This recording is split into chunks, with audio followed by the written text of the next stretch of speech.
My advice to younger students would be really to join as many clubs and co-curriculars as you can.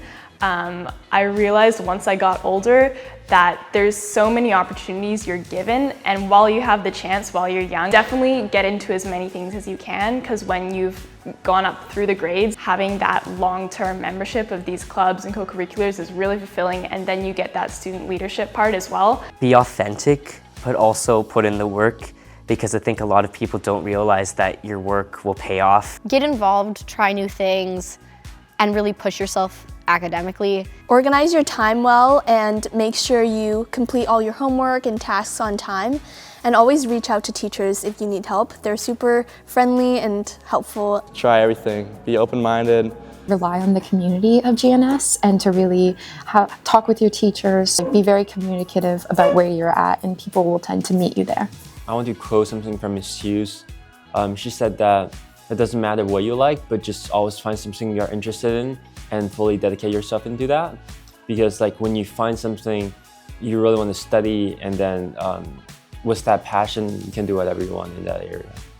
Do a lot of different co-curriculars, even if you think that you won't like it, because you might not, but you might find one that you really like.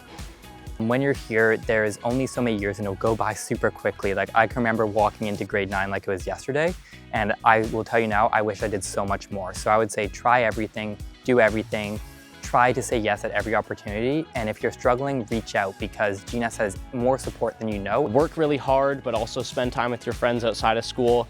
It's just really important to find a balance between school and athletics and arts and outside of school. And that just really improves your overall experience at GNS. Take all the opportunities you're presented with. I think that's a really good way off the bat to make friends, find community, find things you're interested in, and then later on you can prioritize your time and really choose what you're going to focus on. Don't procrastinate on your work, especially on the extended essay. Go into fall of grade 12, it's going to be a really heavy hitter and just tons of work packed into it. But during which you should also just find time to find those things you like to do and just not just focus on schoolwork, because you get burnt out so easily. There are so many opportunities I wish I took. So specifically at GNS, going on the outdoor ed trips and just trying new things and clubs and getting involved, because you will never regret it, and it's just so many cool experiences, enjoying every moment, because I know everyone says it goes so quickly, but it does go so fast. Have fun. It's high school's fun.